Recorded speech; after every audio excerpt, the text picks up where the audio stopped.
साधारण रूप से लोगों का ध्यान इस भौतिक संसार में अनेक चिंताओं में, अनेक बातों में बटा रहता है। विशेष करके जो गृहस्थ हैं, घर की चिंता, परिवार की चिंता, व्यापार की चिंता, नौकरी पैसे की चिंता, नाना प्रकार की चिंता और दुश्चिंता दोनों लगी रहती हैं। और इन सब चिंता और दुश्चिंताओं के बीच में हम भगवान को याद करने का प्रयास करते हैं।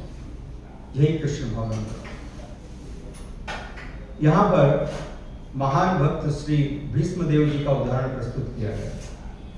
भीष्मदेव जी भी इतने बड़े राजनेता थे, कुरुवंश के प्रमुख थे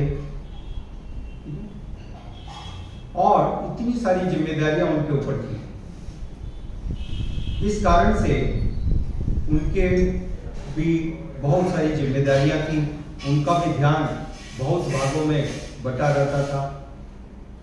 किंतु अब मृत्यु के समय उन्होंने अपनी सारी चिंताओं को परित्याग कर दिया, सारे दूसरे विचारों को त्याग दिया, छोड़ दिया।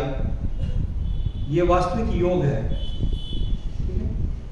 ये वास्तविक योग है। He gave up all the other thoughts।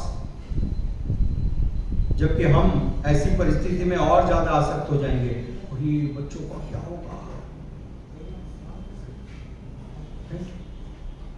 परंतु भीष्मदेव ने पूरी तरह से सबको त्याग दिया। अब भीष्मदेव एकमात्र भगवान श्री कृष्ण के ऊपर अपने पूरा ध्यान को केंद्रित किए हुए। कितना सुंदर प्रयाण।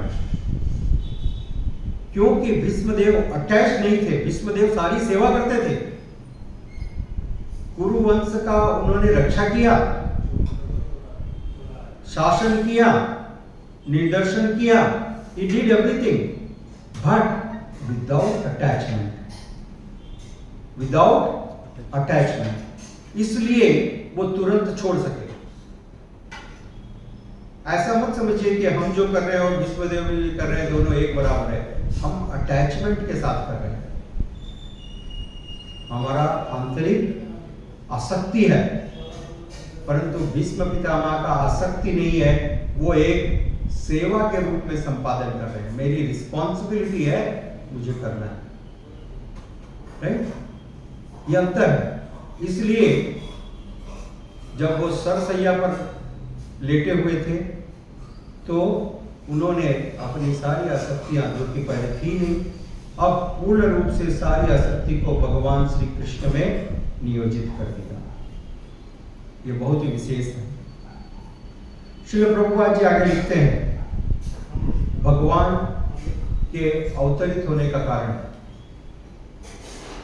भगवान इस संसार में अवतरित होते हैं अपने भक्तों को आनंद प्रदान करने के लिए, भक्तों के साथ लीला करने के लिए, आदान प्रदान करने के लिए, क्योंकि यही भक्तों को आनंद प्रदान करता है।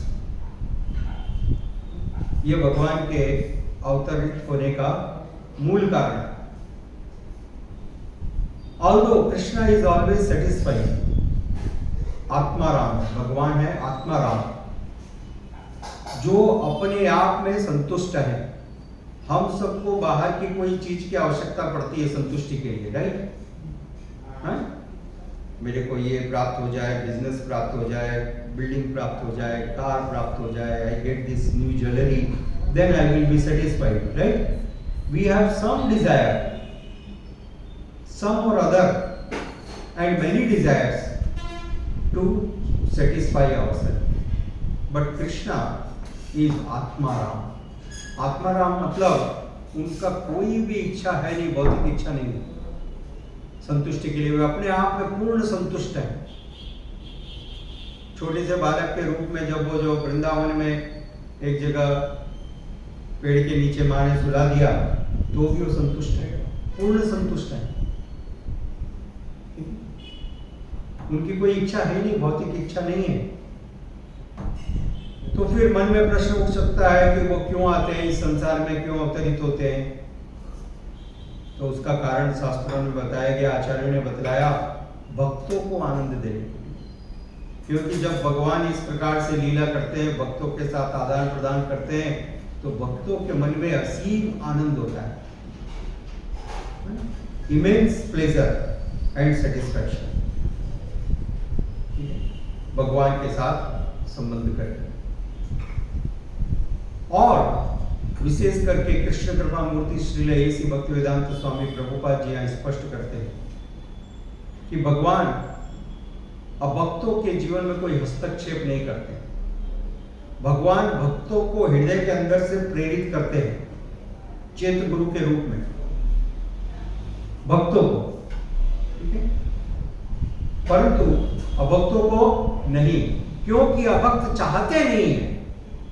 इसमें भगवान का कोई दोष नहीं है। जैसे आपके बच्चे कहते हैं, भाई आप मेरे को डिस्टर्ब मत करो पिताजी, क्या कहते हैं, इंटरफेयर मत करो, इंटरफेयर मत करो, है ना। तो जब वो साफ कर दिए कि भाई इंटरफेयर मत करो, तो फिर कैसे करें? समझ में आ रहा है? क्या इसमें भगवान का दोष है? नहीं है। तो जो अभक्त है वो चाहते नहीं कि भगवान उसमें कोई हस्तक्षेप करे, भगवान उनको प्रेरणा प्रदान करे, हमको करना ही नहीं है। ठीक है भाई, मैं सिर्फ साक्षी हूं, आप जो भी अच्छा और बुरा कर रहे हो मैं उसका साक्षी हूं, अनुमंता उपदृष्टा, I am just a witness, I will not interfere. किंतु भगवान भक्तों के जीवन में हस्तक्षेप करते हैं, डिवोटीज, उनको हृदय में प्रेरणा देते हैं कि देखो ये काम गलत हो रहा है और तुमको ये सेवा करनी चाहिए। कोई कह सकता है ये तो पक्षपात है, नहीं। श्रील प्रभुपाद जी ने अद्भुत परिभाषाएं दी एक एक बात की, इसलिए भक्ति वेदांत स्वामी के प्रभुपाद जी के तात्पर्य विशेष है। श्रील प्रभुपाद जी लिखते हैं, श्रील प्रभुपाद जी ने उदाहरण दिया एक राजा का, एक किंग। तो एक राजा, उसके राज्य में एक साधारण प्रजा है जो आज्ञाकारी है, राजा की सेवा करती है, राजा की आज्ञा का पालन करती है, और साथ ही साथ उसी राजा के राज्य में एक जेल भी है, और उस जेल के अंदर भी जो बंदी हैं वो भी उसी राज्य के हैं, बाहर से नहीं आए, वो भी उसी राज्य के, वो भी उसी राजा के नागरिक हैं, है या नहीं है? जेल के बाहर जो है वो भी उस राज्य का नागरिक है, जेल के अंदर है वो भी उसी राज्य का नागरिक है।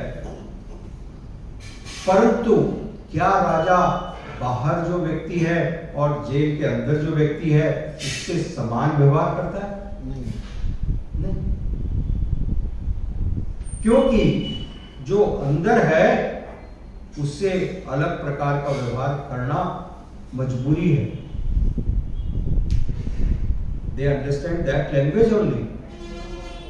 उनसे हाथ जोड़ करके गए, देखिए प्रभु आप ये बात को स्वीकार कर लीजिए, क्या वो सुनने वाले हैं? नहीं। तो इसलिए हालांकि राजा दोनों को प्रेम करता है, परंतु वो जानता है कि इससे अलग भाषा में बात करना पड़ेगा और इससे अलग भाषा में। तो इसी कारण से भगवान भक्तों को अलग प्रकार से प्रस्तुत होते हैं, भक्तों के लिए अलग प्रकार से व्यवहार करते हैं और अभक्तों के जीवन में हस्तक्षेप नहीं करते। अभक्तगण उस प्रकार के हैं जिस प्रकार से जेल के अंदर कैदी, तो अब उनके जीवन में हस्तक्षेप करने का क्या प्रयोजन? तो इससे भगवान का पक्षपात साबित नहीं होता है, because this is natural, because devotees want, भक्त जाते हैं, इसलिए भगवान उनके जीवन में हस्तक्षेप करते हैं, इंटरफेयर करते हैं। Is this point clear? आगे श्रील प्रभुपाद जी कहते हैं भगवत गीता का उदाहरण देते हैं श्रील प्रभुपाद, तेषां सतत युक्तानां भजतां प्रीतिपूर्वकं ददामि बुद्धि योगम तम येन माम उपयन्ति ते। मैं उनको इस प्रकार की बुद्धि प्रदान करता हूं जिससे वो मुझको प्राप्त कर सके, मुझको प्राप्त कर सके। इस भौतिक संसार के लोग सिर्फ इस संसार में बना रहना चाहते हैं, वे इस संसार में बने रहना चाहते हैं, तथाकथित धर्म का भी पालन करते हैं, तथाकथित धर्म का। हाँ, जैसे आज के देखो आज 90% लोग धर्म का भी ढोंग करते हैं। मैं भी धार्मिक हूँ, मैं भी गीता पढ़ता हूँ, मैं भी पूजा करता हूँ, ठीक है, मैं भी भागवत जी बचाई मैंने घर में 2 बार। परंतु इन सब के पीछे प्रयोजन एक ही है कि मेरा बिजनेस ठीक हो जाए, मेरा फैमिली अच्छा रहे और समाज में अपना अच्छा प्रतिष्ठा बनाए। What is the purpose behind everything? My material comforts will be taken care of, right? हे भगवान, मेरा सारा जो है आप देख रेख कर लो, ठीक है। आध्यात्मिक कार्य करके भौतिक इच्छाएं बनाए रखो। कार्य ऊपर से आध्यात्मिक कर रहे हैं, भगवत गीता भागवतम बचाना है, और इच्छाएं क्या है? भौतिक है? समझ रहे हैं आप? इसलिए इसको कहते हैं छद्म धर्म ध्वजी। श्रील प्रभुपाद जी ने कहा छद्म धर्म ध्वजी। छद्म मतलब झूठा, छद्म का मतलब झूठा, झूठा, धर्म का दिखावा करने वाले। उनका रुचि भगवत धाम जाने में नहीं है, कतई नहीं है, कतई नहीं है। चलिए भाई भगवत धाम, सब इतना सेट है प्रभु, समझ आ रहे? तो इस प्रकार से ऐसे लोग इस भौतिक संसार में अपना वर्चस्व बनाए रखना चाहते हैं, कंटिन्यू करना चाहते हैं, परंतु ये वास्तविक रूप से, इसलिए हमारे सारे आचार्यों ने बतलाया। श्रील भक्ति सिद्धांत सरस्वती गोस्वामी प्रभुपाद जी कहते थे, अपना घर यहाँ नहीं वहां बनाइए। क्या कहते थे? हाँ, हम सबको यहाँ पर अच्छा पक्का घर बनाने का बहुत चिंता है, प्लॉट खरीदना है, नया बनाना है। तो भक्ति सिद्धांत सरस्वती गोस्वामी प्रभुपाद जी कहते थे, भगवत धाम में बनाने का प्रयास कीजिए, वहां खरीदिए प्लॉट, ठीक है, वहां बनाइए, उसके बारे में चिंतित होइए। तो भक्त हमेशा इसके लिए चिंतित रहते हैं, वो जानते हैं वो सत्य है और बाकी ये सब संसार में सब असत्य है, ठीक है। आप कितना भी घर बनाओ, कितना भी मकान बनाओ, कोरोना कब ले जाएगा नहीं मालूम, ठीक है। और कोरोना ने छोड़ दिया तो ब्लैक फंगस आएगा, और ब्लैक फंगस छोड़ दिया तो व्हाइट आ जाएगा, और व्हाइट छोड़ दिया ग्रीन आ जाता। अभी बहुत आ रहे कल एक ग्रीन, तो एक के बाद एक सब लगे आ रहे, बारात है तो यहाँ पर है, और फिर भी हमारी आंख नहीं खुलती है। नहीं, अपने को तो चांस है, हम क्या सोचते हैं, अपने को तो चांस है, संसार में सब अपना भी चांस है। तो माया देवी बड़ी ठगनी है, चांस किसी को भी नहीं, क्योंकि हम सब भगवान को धोखा देना चाहते हैं, हम सब भगवान को धोखा देना चाहते हैं, और भगवान सभी कार्यों में श्रेष्ठ है। भगवान सभी श्रेष्ठ है, तो धोखे देने में भी भगवान श्रेष्ठ है, भगवान से बड़ा धोखेबाज कोई नहीं। समझ गए? आप सोचते हैं मैं भगवान को धोखा दूंगा, मैं भगवान को धोखा दूंगा, मैं ऐसा भक्ति का ढोंग करूंगा, मैं ऐसा पाखंड करूंगा, मैं पूरी एक्टिंग करूंगा, गाऊंगा भगवान को, भगवान भी चक्कर में पड़ गए, क्या है? Right? And you thought that yes I have done but then Krishna is the biggest, चौराग्रगण्यम। क्या कहा गया? चौराग्रगण्यम, सभी प्रकार के चोरों में सर्वश्रेष्ठ चोर। क्या कहा गया? सभी प्रकार के चोरों में चोरा अग्रगण्यम। चोरा अग्र मतलब सबसे आगे, सबसे आगे जिनकी गिनती होती है। चौराग्रगण्यम तमहम भजामि। हे सभी प्रकार के चोरों में श्रेष्ठ चोर, मैं आपको हृदय पूर्वक प्रणाम करता हूं। क्योंकि वो सभी प्रकार के चोरों में श्रेष्ठ चोर भक्तों का चित्त चोर चुराते, भक्तों का चित्त चुराते। ठीक है ना? भक्तों का हृदय चुराते हैं। और जो पाखंडी हैं, जो लंपट है, जो पाखंडी है, जो भौतिकवादी आसुरिक है, उनका सारा अस्तित्व चुराते हैं, पूरा भौतिक अस्तित्व, मृत्यु के रूप में। मृत्यु सर्व अरश्चाहम, भगवद गीता में कहा है? आप सब धोखा देना चाहती हो भगवान को, भगवान कहते हैं मैं सबसे बड़ा धोखा तुमको दूंगा मृत्यु के रूप में। आपने जमा किया तो पूरा मैं तो सबसे बड़ा व्यक्ति बन गया, सब तरफ मेरा जय जय हो रहा है। और जिस दिन जय जय हो रहा है उसी दिन मालूम पड़ा हरि बोल। ठीक है? जिस दिन राजा बने उसी दिन तो ये हो गया, आप भगवान को धोखा देना चाह रहे थे, भगवान ने आपको थोड़ा सा दिया। ठीक है भाई, आपका सारा जो प्रगति है वो समाप्त, कहीं पर नहीं है। तो इस प्रकार से भगवान को कोई धोखा नहीं दे सकता है, जीव स्वयं धोखा खाता है। सारे आचार्यों ने इसलिए बताया हमको, बार बार इस प्रकार की चेतावनी दी कि हम भगवान को धोखा देने का प्रयास न करें। हम भगवान की भक्ति को स्वेच्छा से स्वीकार करें, और यही हमारे जीवन का, मनुष्य जीवन का सबसे बड़ा सफलता है।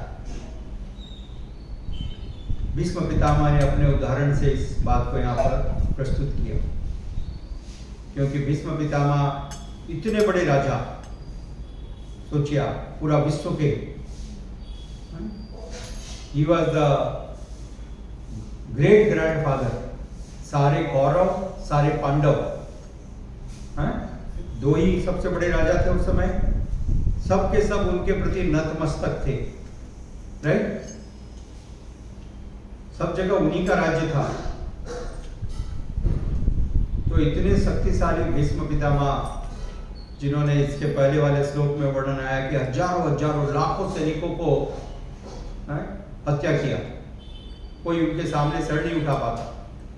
उदाहरण दिया गया परशुराम जी का, स्वयं भगवान शंकर जी का। They could not win over him, वो लोग भी उनको पराजित नहीं कर पाए। समझ रहे हैं? वही भी उनको पराजित नहीं कर पाए, इतने शक्तिशाली वो भीष्म पितामह, जिन्होंने न जाने कितने युद्ध के अंदर भाग लिया, न जाने कितने सेनापतियों को मृत्यु के घाट उठाया। सेनापतियों को, बड़े बड़े जो चीफ होते हैं, आर्मी चीफ, उनको मृत्यु के घाट पहुंचाया। ठीक है? सब कुछ देखा इस संसार में, परंतु वास्तविक रूप से वो पूरी तरह से अनासक्त है, किसी में आसक्ति नहीं है। इस समय मालूम पड़ रहा है, मृत्यु के समय, क्योंकि तुरंत उन्होंने सब तरफ से ध्यान को हटा करके एकमात्र भगवान श्री कृष्ण के चरण कमलों पर पूरा ध्यान केंद्रित किया। भगवान से प्रार्थना की, हे भगवान, आप मुझे अपने चतुर्भुज नारायण के रूप में दर्शन दे, क्योंकि भीष्म पितामह नारायण रूप के पूजक थे।